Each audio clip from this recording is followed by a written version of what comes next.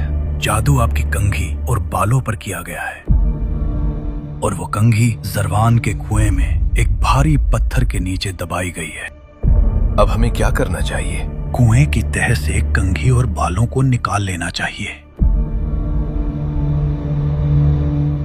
صبح نیند سے بیدار ہونے پر آپ صلی اللہ علیہ وآلہ وسلم سمجھ گئے کہ یہ اللہ سبحانہ و تعالیٰ کی طرف سے ان کے لیے ایک میسج تھا۔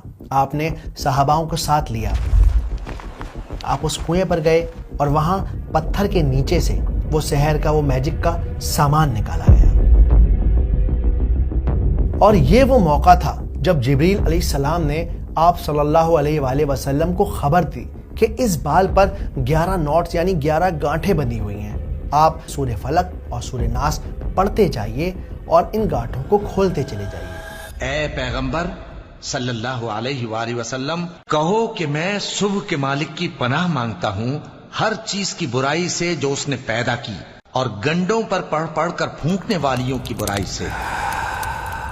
جب آپ سورہ فلق اور سورہ ناس کو ساتھ میں دیکھیں گے تب آپ کو ریلائز ہوگا کہ ان دونوں میں ملا کر 11 آیاتیں ہیں۔ آپ صلی اللہ علیہ وآلہ وسلم ایک ایک گانٹھ کو کھولتے چلے جاتے اور آیت کو پڑھتے چلے جاتے، اور اس طرح پورے بال سے 11 گانٹھوں کو کھول دیا گیا۔ جب ساری گانٹھیں کھل گئیں، ساری نوٹس کھل گئیں، تب آپ صلی اللہ علیہ وآلہ وسلم نے بالکل ایسا محسوس کیا جیسے کسی نے آپ کو رسی میں جکڑا ہوا ہو اور اب آپ اچانک سے آزاد کر دیے گئے ہوں۔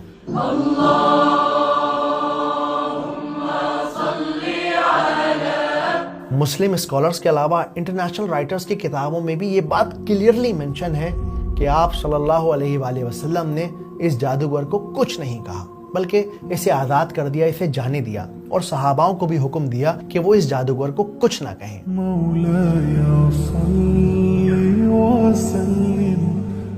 میری پھونک کسی کو کیا جلاتی اے حبیب اللہ، میں تو خود اپنے غرور کی آگ میں جل کر خاک ہو چکا ہوں۔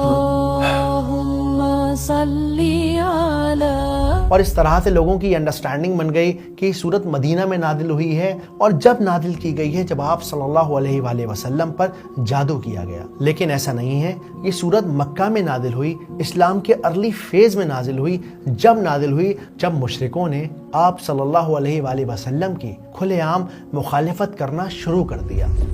کہاں ہے محمد کا وہ اللہ جسے کسی نے نہیں دیکھا، جو ہمارے خداؤں کے سامنے کھڑے ہونے کی جرت کر سکے؟ تو یہ تھا سورہ فلق کے نازل ہونے کے پیچھے کا پورا واقعہ۔ چلیے اب اس سورت کو سمجھتے ہیں سنیمیٹک انداز میں، آسان طریقے سے۔ لیکن اس سے پہلے میں آپ کو کچھ تصویریں دکھانا چاہتا ہوں۔ یہ دیکھیے، ہماری یہ ویڈیوز ہر جگہ دیکھی جا رہی ہیں، بچے، بوڑھے، جوان ان ویڈیوز سے سیکھ رہے ہیں، کئی لوگ نوٹس بنا رہے ہیں، کچھ لوگ باقاعدہ پڑھ رہے ہیں اور پڑھا رہے ہیں۔ میں بس کہنا چاہتا ہوں شکریہ اس محبت کے لیے، شکریہ اس عزت کے لیے۔ میرا مقصد ہے کہ میں قرآن کو اتنے دلکش اور اتنے آسان انداز سے پیش کروں کہ یہ جو ہمارے جین زی ہیں، یہ جو فلموں کے شوقین لوگ ہیں، یہ سب قرآن میں انٹرسٹ لے سکیں، ان کے اندر ایک شوق پیدا ہو کہ خود یہ جا کر قرآن پڑھیں، اس کی ڈیپ اسٹڈی کریں۔ اور الحمدللہ آپ لوگوں کے سپورٹ سے یہ پاسبل ہو رہا ہے۔ آج بچے بچی کی زبان پر ہے کہ یہ بات ہے قرآن کی، قرآن کی، قرآن کی، قرآن کی، یہ بات ہے قرآن کی۔ اس کے علاوہ آپ کو خبر دینی تھی کہ ہم یعنی ریئلی مکتوب کا channel AI digital story telling کا نمبر 1 چینل میں سے ایک ہے پورے انڈیا میں۔ ہم جیسا AI کوئی کریٹ نہیں کر رہا۔ تو اگر آپ میرے اس مقصد میں مجھے سپورٹ کرنا چاہتے ہیں تو اس QR کوڈ کو اسکین کر کے آپ مجھے سپورٹ کر سکتے ہیں۔ میں آپ لوگوں کے لیے کچھ ایکسکلوزیو کانٹینٹ بناتا ہوں، اور آپ کے اس چھوٹے سے سپورٹ کی قیمت صرف اور صرف 4 روپے پر ڈے ہے، یعنی آپ کی چائے کی قیمت سے بھی بہت کم۔ آپ کے ان 4 روپے سے میں یہ کام فل ٹائم کر سکتا ہوں، اور بہتر اور بڑھیا اور جلدی بہت ساری ویڈیوز بنا سکتا ہوں۔ چلیے اب اس صورت کو سمجھتے ہیں سنیمیٹک انداز میں،